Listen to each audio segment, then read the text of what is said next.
right, so hello everybody for our first talk in today's Quasiworld. So our first speaker is Jani Onninen, and he will talk about quasi-regular values. Please, Jani. Thanks for inviting me. And so yes, I want to talk about quasi-regular values. And this is something what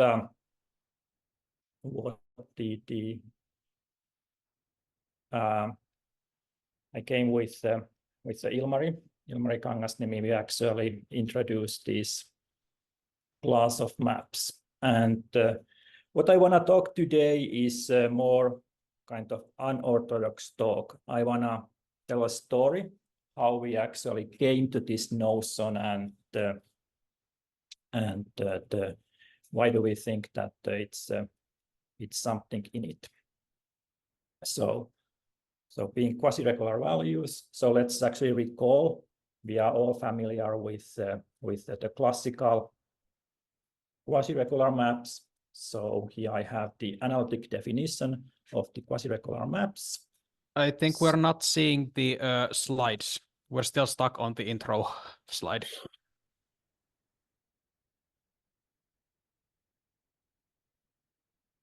Now we see the first slide.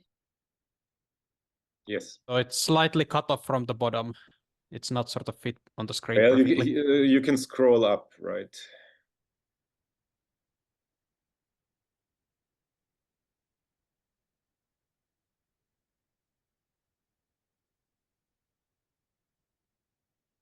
Yeah.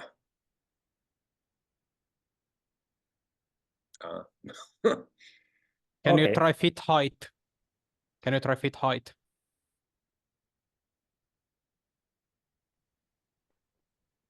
Yeah, that's better. Yeah, that's good. Okay. So this is the classical definition for quasi-regular maps.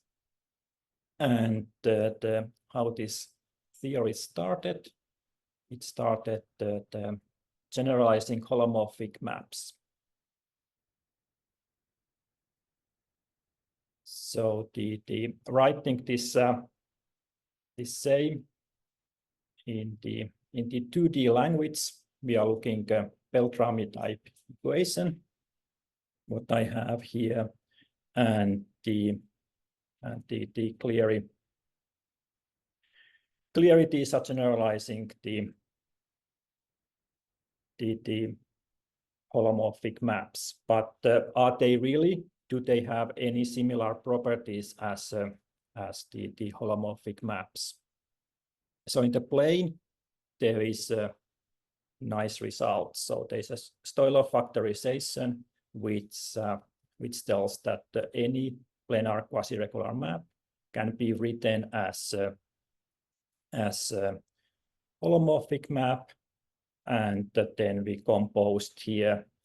This G is a quasi-conformal. In particular, it is a homeomorphism, which means that these planar quasi-regular maps, they have exactly the same topological properties as holomorphic maps. So what are those? For instance, we have an open mapping theorem. So every planar quasi-regular map takes open sets to open sets.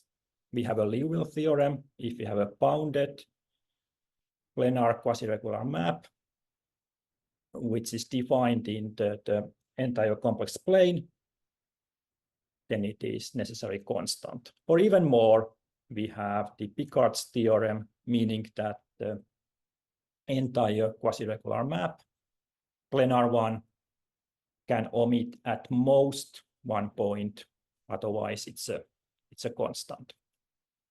So non-constant can omit at most one point. Well, so then how this all started. So it was a Reshetniak who took this to higher dimensions, introduced the quasi-regular maps, and then he proved that even that we don't have such a factorization, still these higher dimensional quasi-regular maps, they still satisfy, or they still have the similar properties as holomorphic maps. For instance, he proved that a non-constant quasi-regular map is sense-preserving, and it's also an open map, and the premits of a point is a discrete set. And also, he generalizes the Liouville theorem, meaning that if you have a bounded quasi-regular map in the whole Rn, then it is necessary constant. And what was particularly interesting in his work, he created the connection between PDEs and the quasi-regular maps. Then maybe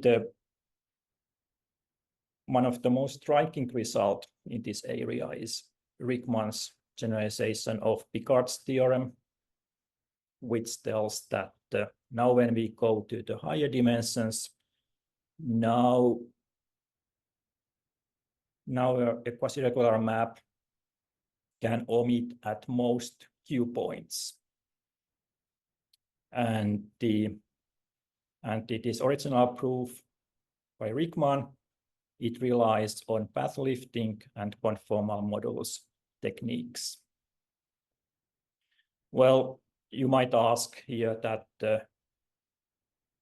how many points we can really omit, and it was at the beginning it was still conjecture that it's like in the planar case, like in the holomorphic maps, that the non-constant quasi-regular map can omit at most 1 point, but that's not the case, as we know. So it was given a highly non-trivial example by Rieckmann when n equals 3, that actually entire quasi-regular map can omit at as many points as you wish when you let the distortion k to go to infinity. And then 30 years later, it was David Raisin and Pekka Pankka. They actually generalized this to the all dimensions.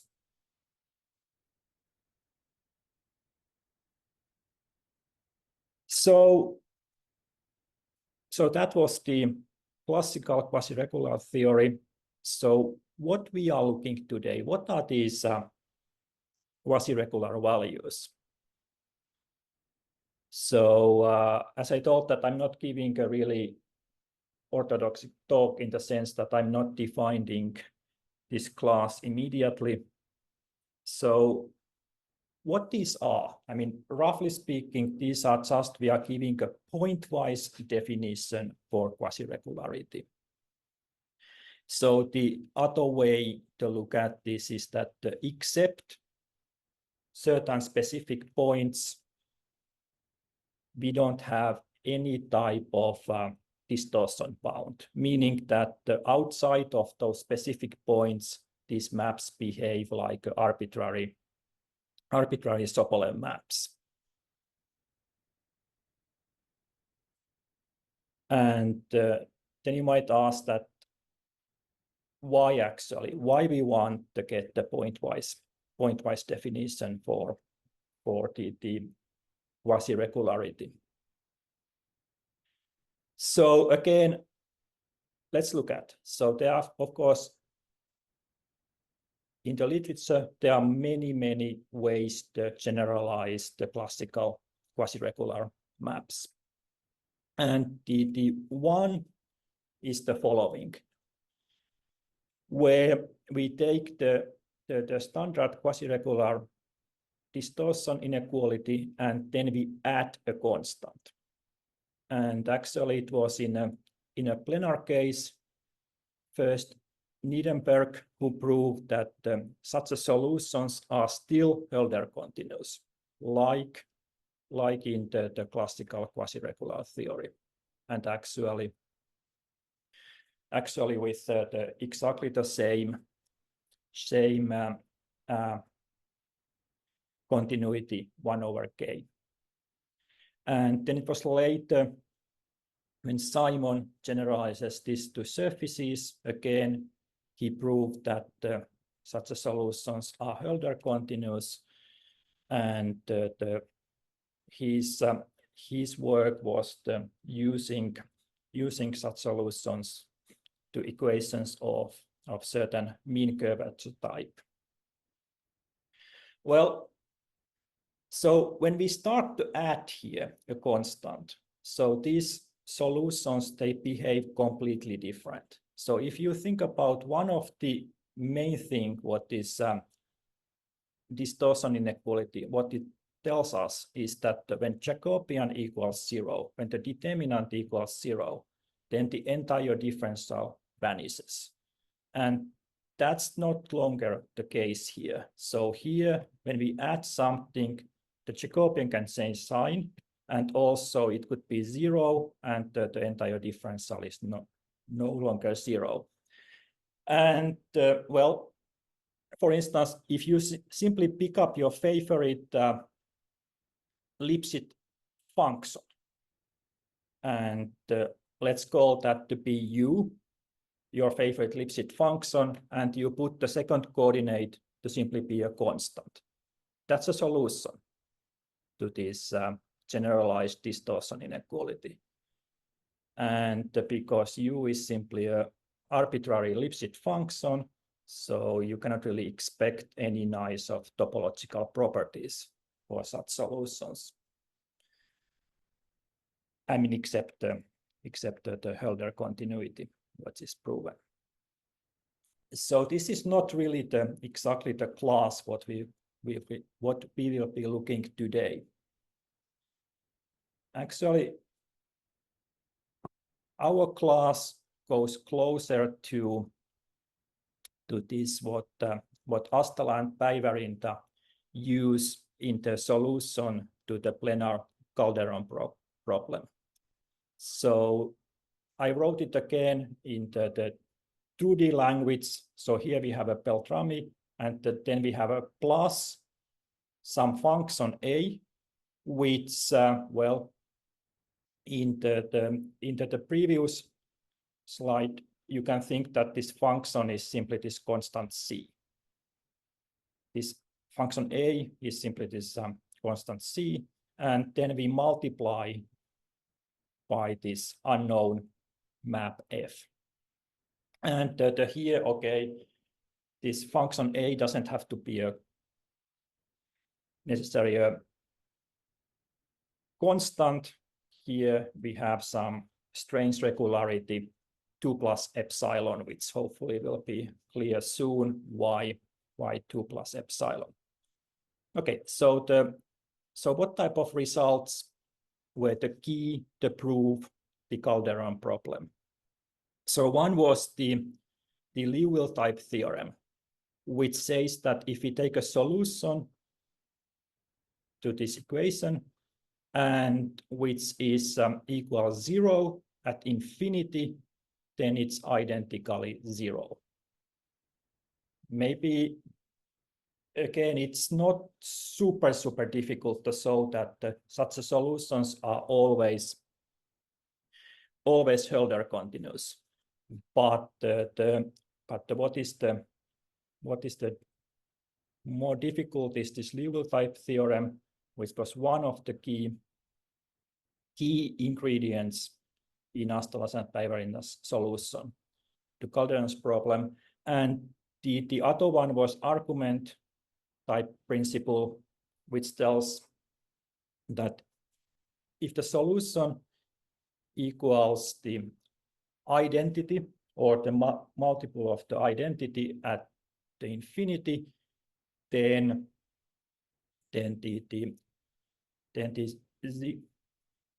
the 0 has exactly one premix. Okay, so I guess a couple things to note here is that somehow the 0 seems to play some special role, and I think that's what I would note here. So then what happened was that then when Astala, Ivan, and Martin, when they were writing their book, they realized that such solutions, they also play a crucial role in various other uniqueness problems. So they kind of unified that theory, and they slightly relaxed the assumption of this function a, which is given. So here they assume that it's in both, it's a 2 plus epsilon and 2 minus epsilon. Then they proved the similar Liouville type theorem again. If our solution vanishes at infinity, then it's necessary identically 0.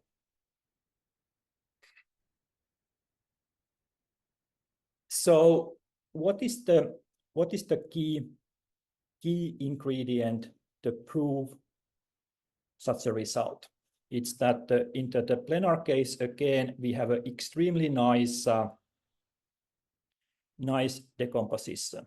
We can solve a certain type of Beltrami type equation, and then such a solution can be written as a quasiregular map times e to the power this eta, and this eta is a nice continuous map, and actually it even vanishes at infinity. So it actually comes from this decomposition, this Liouville type theorem, and that also the argument principle. So what was the question? That's how we actually started to get into this business with Ilmari. So Astala, Ivan, and Martin, they asked that what happens in the higher dimensions. Here what I wrote, I simply wrote this same distortion inequality in the higher dimensional language. So we have a regular quasi-regular distortion inequality plus some function sigma, which has again this magical regularity 1 plus epsilon, 1 minus epsilon, and then times the function to the power n. So this is exactly the same distortion inequality what Astala and Päivärinta were using. And then they asked that do we still have a Liouville type theorem, meaning that if our solution vanishes at infinity, is it necessary identically 0? Well,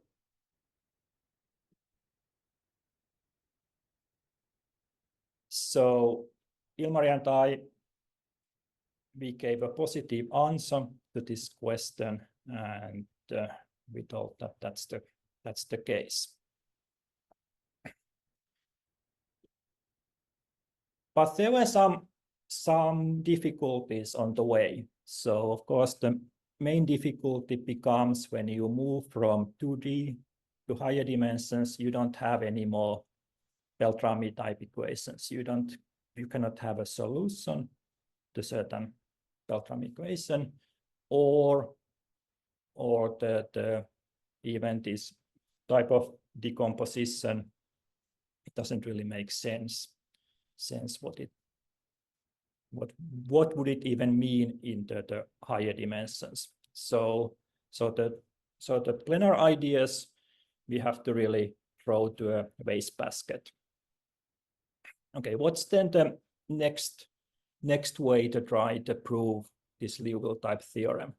Well, the next step would be that what about the classical Liouville theorem for quasiregular maps? How that one is proven.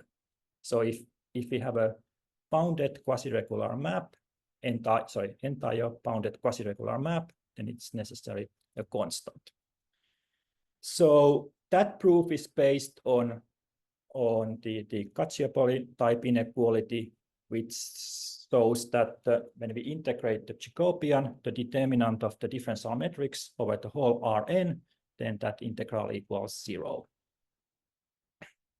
I mean, provided that our map is bounded. Well, when you combine this inequality to just the quasiregular assumption, remember that here I wanted to write, but this time I cannot, I'm sorry. So when we combine it with this quasiregular inequality, so it also tells that the integral of the whole differential equals 0. And well, what does that mean? That means that our map has to be constant. Again, in this our setting, in this more general distortion inequality, we can still prove that the integral of Jacobian equals 0.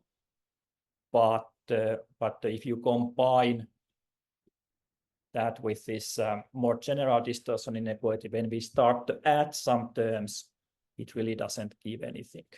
I mean, it gives something, but it simply tells that the whole map is in globally in W1n, but it doesn't have to be necessarily a constant.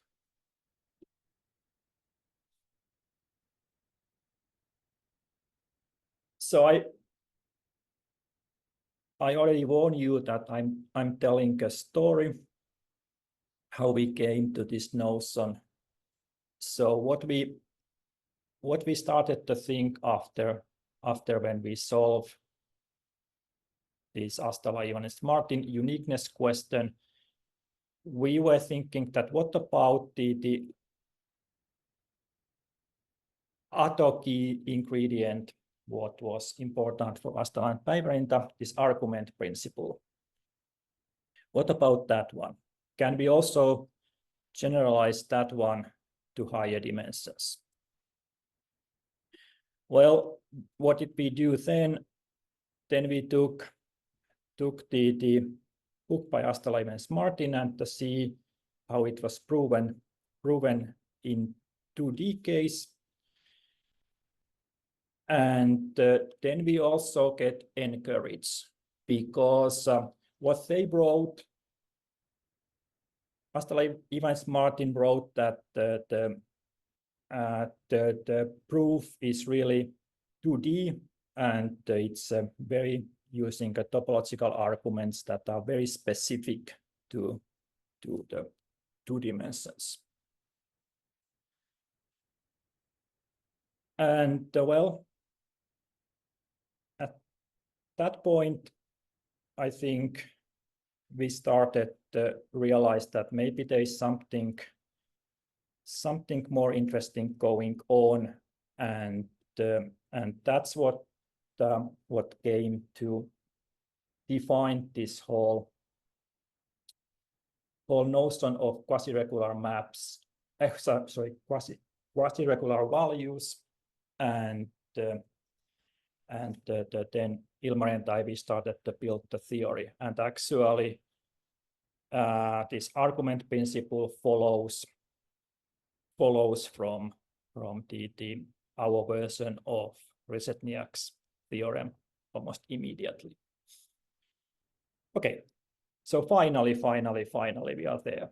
So here is what we call that given W1n map has a quasiregular value. So we have a standard distortion inequality, and then plus this sigma, where I right now assume that sigma is in 1 plus epsilon, and then times this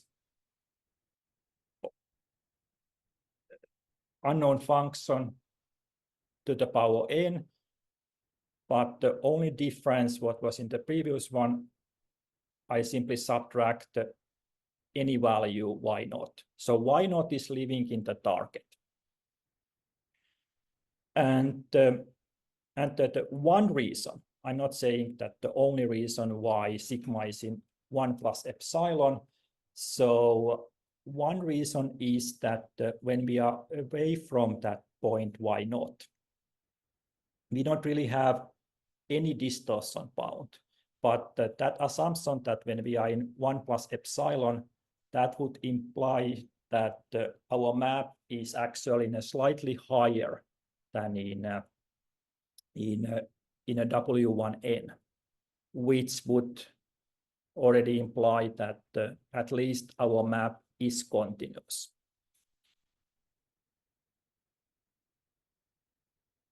So,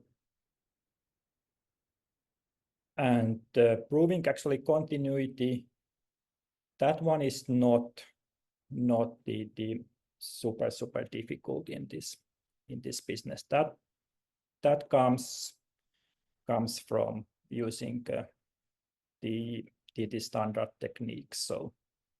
So when we talk about quasiregular, when we talk about maps which satisfies a quasiregular value, we can always pick up the continuous representative, what we actually do, without always explicitly telling that.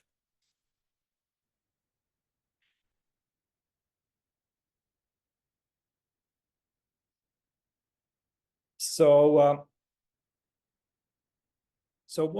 what is really going on when you look at this definition? So it only gives a quasiregular type of bound when our unknown map equals this value y naught, or is asymptotically approaching y naught. So y naught is a given point at the target, and when we are away from that point, then actually these solutions, they just behave like arbitrary Sobolev maps in this class W1P, where P is strictly greater than N.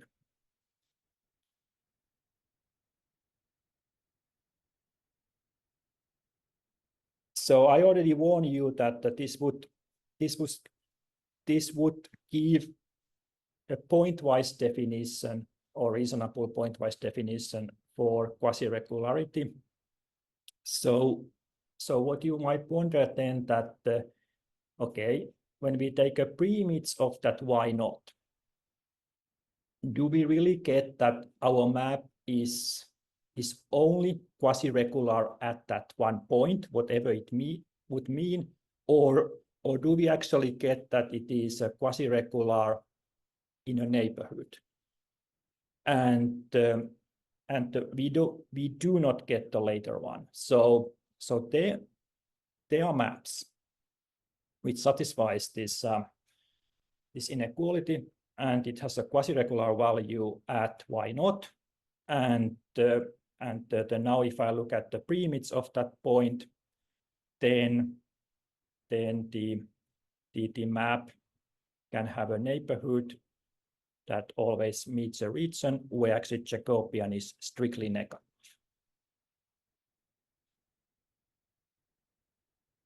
So we don't get any type of local quasi-regularity at the preimage of y naught. Well, again, we can give many type of definitions, but do we get any theory? Do we get any type of results? Again, so the best what we can wish is that we would get the single value versions of these fundamental theorems of quasi-regular maps.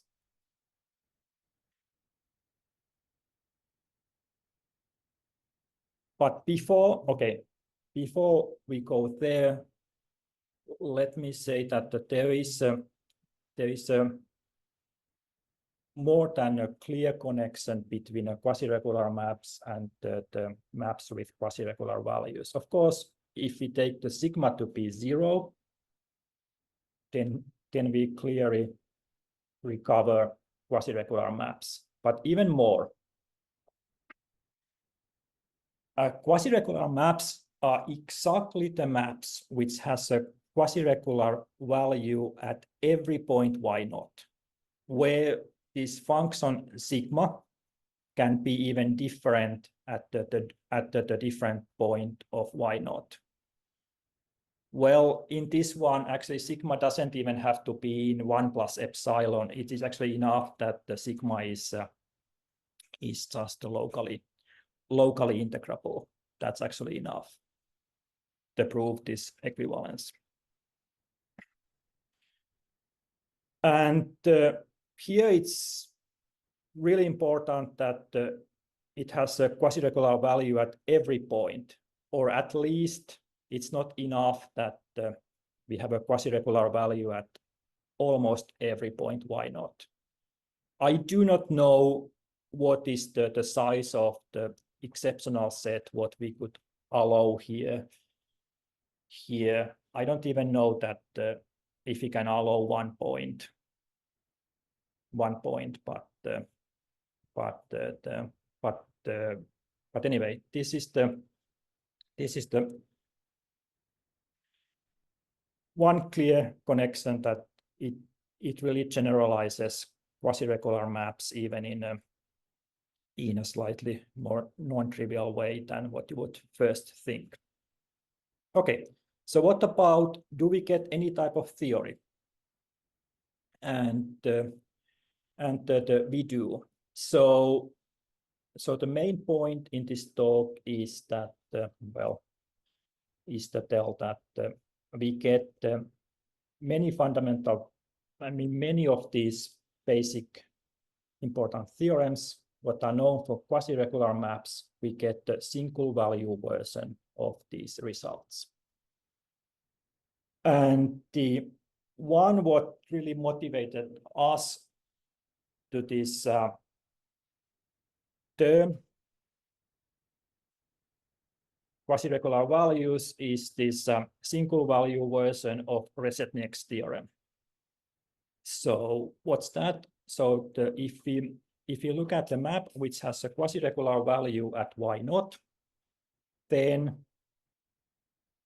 then which is not identically that value y0, then if you look at the premits of that y0, it's again a discrete set, like in a classical Reshetnik's theorem. Then the local index is positive at each premits of y0 at each point at the premits. And also if we take the neighborhood of the premits of y0, then it also f maps every neighborhood to a neighborhood of that quasiregular value y0. So that's really a single value version of Reshetnik's theorem, and I think I already mentioned that the argument type principle actually follows from this result also in the higher dimensions.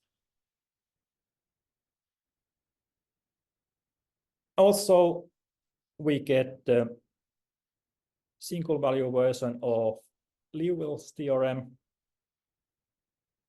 which was already one version of that was formulated earlier. That was exactly our solution to Astela-Ivanets-Martin question, where we proved that if our solution is where the y0 equals 0, and if our solution equals 0 at infinity, then it's identically 0. So here is an other version. So if we have a quasi-regular value at y0. So, and if our map is bounded, then it's either identically that value y0, or then the y0 is never in the image of the Rn. Well, what do you get? What do you start to wonder after the Liouville theorem? So the question is that how many points can you omit? So in terms of quasi-regular maps, there's of course Picard's theorem, Rickman's Picard's theorem, which tells that a quasi-regular map can omit at most few different points.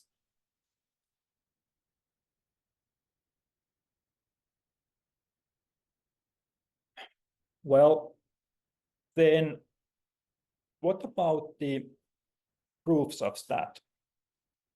So there's the classical proof by Rickman, which use path lifting and conformal modulus technique. Well, then there is also a really nice proof by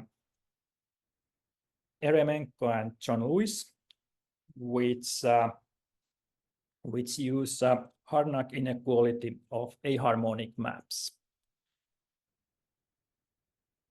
Unfortunately, or maybe fortunately for us, we cannot really generalize those arguments to our setting, mainly because we do not have any counterpart of conformal modulus or a conformal structure, at least what would be known. But we were lucky to find the third proof by Mario Ponca and Pietro Pozzicoradini, and we were able to follow their basic structure and actually prove Picard's theorem also for this quasi-regular, for the maps with quasi-regular values, which is, at least for me, slightly surprising, because if you think about Picard's theorem, you would first think that you really need this global type of quasi-regular bound to obtain anything about omitted values. But what it tells us that we only need this asymptotic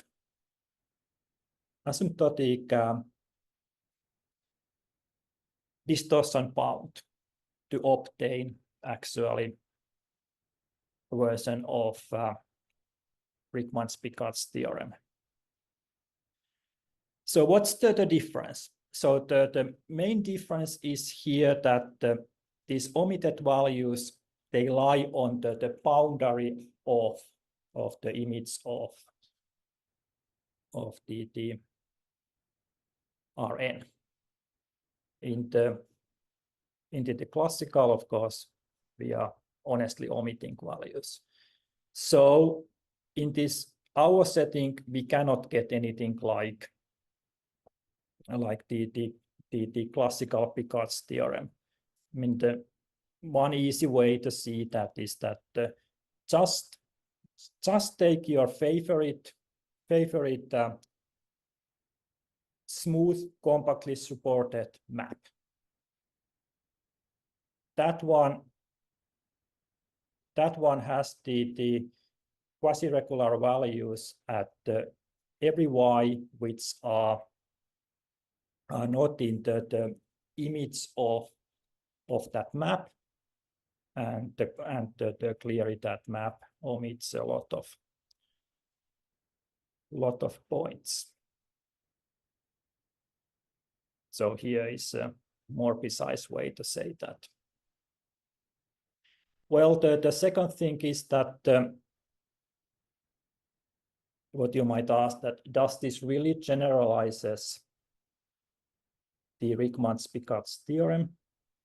And it does, because you can actually give a couple lines argument what I wanted to show, but now you simply have to trust me that our theorem actually implies the classical Riemann-Picard's theorem in the case of standard quasiregular map. So if you have a quasiregular map, then we really get the classical Riemann-Picard's theorem.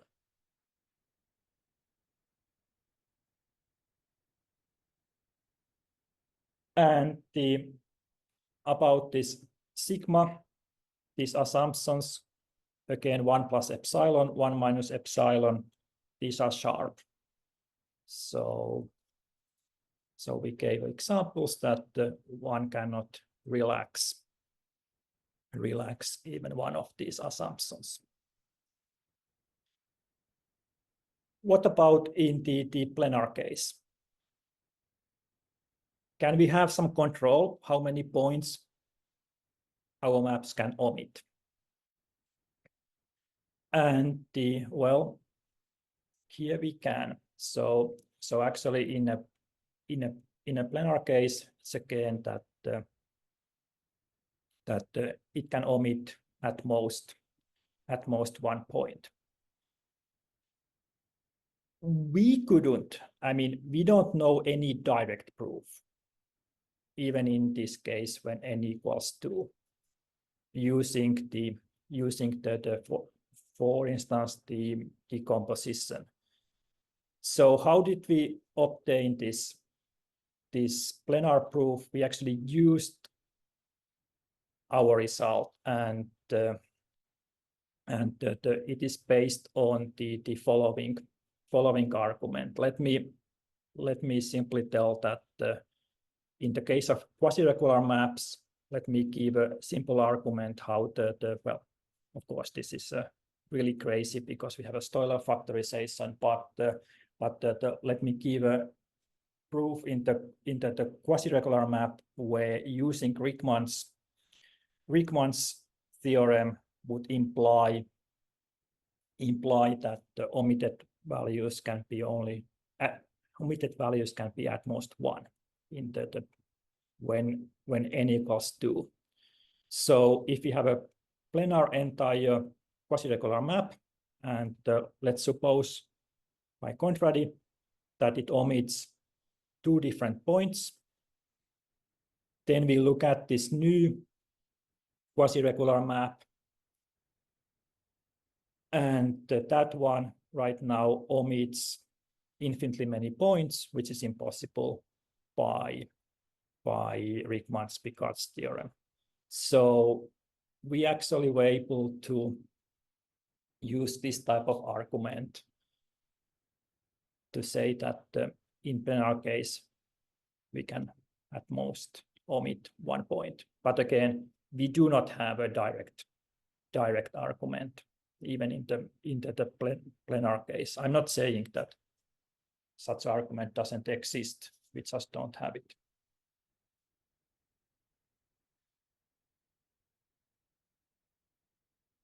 So I think there's one more result. What I want to say is that which is still even open in the quasiregular setting. So what happens when the distortion is small, when this distortion constant is small? Of course, when we know that when k equals 1, we get the conformal maps, but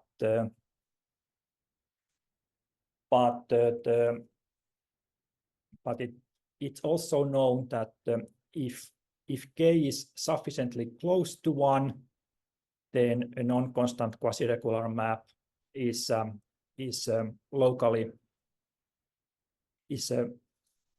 local homeomorphism. And if we talk about standard autodistortion, then the conjecture is that one can take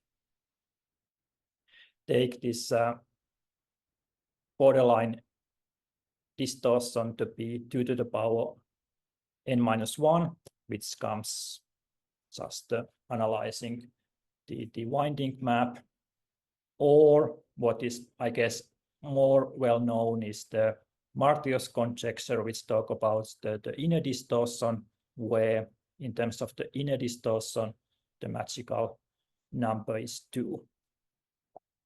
And there's a, of course, normal family argument, which tells that such a K0 does exist, but it doesn't give any explicit bound. And Kai Rajala was able to give an explicit bound, which is still far from this 2 to the power n-1, but at least he was able to give a bound. Okay, now what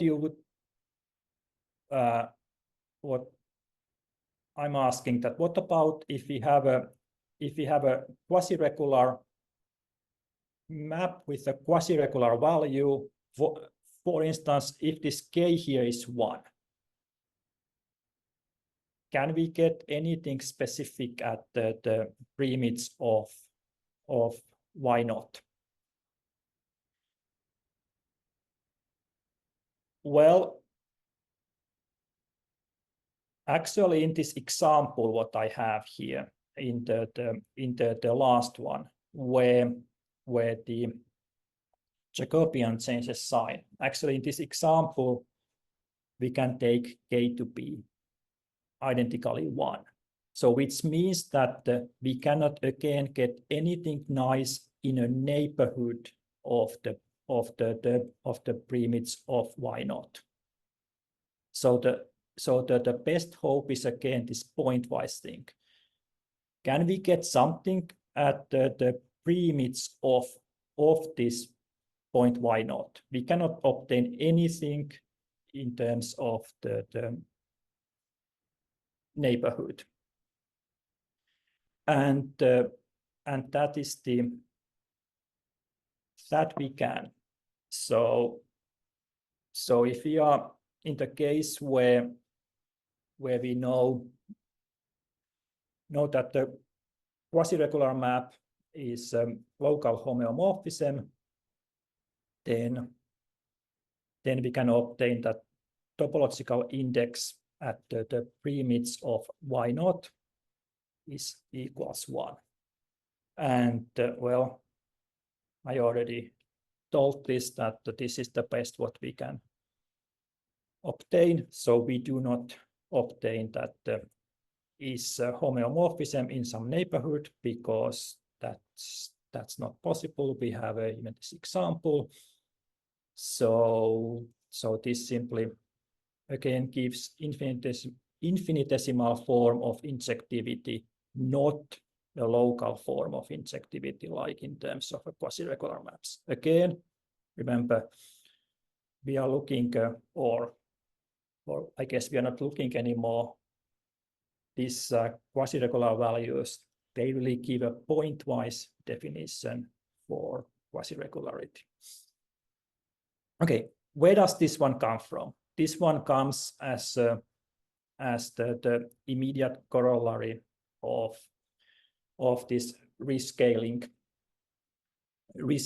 result. This is the very recent work what we have been doing, and that this really connects the theory of quasiregular values and the classical theory of quasiregular maps. So it simply says that non-constant map with the quasiregular values at the point f of x0 can be rescaled at the point x0 to a non-constant k quasiregular map, where this k is exactly the same what is at this k sigma quasiregular value. So that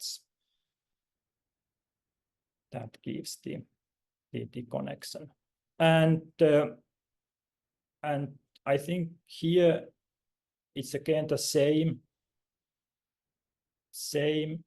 philosophy, like in all other results except in the Picard's theorem. So these results are relatively easy to prove in 2D. The reason is that we have this nice decomposition.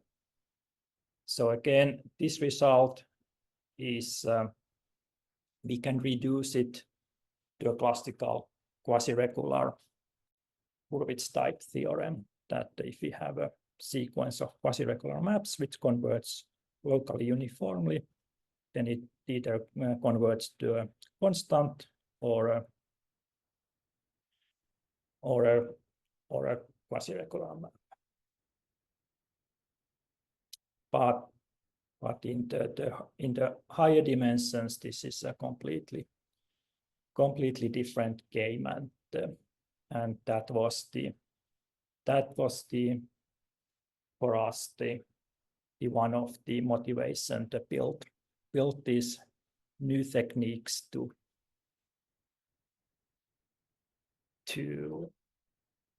do theory where we do not have any modulus techniques or any conformal structure, and we are still able to obtain single value versions of these main results. I think I will finish here, and I'm sorry again these technical problems, but I'm happy to answer any questions what you have. Yeah, let's first thank Jani.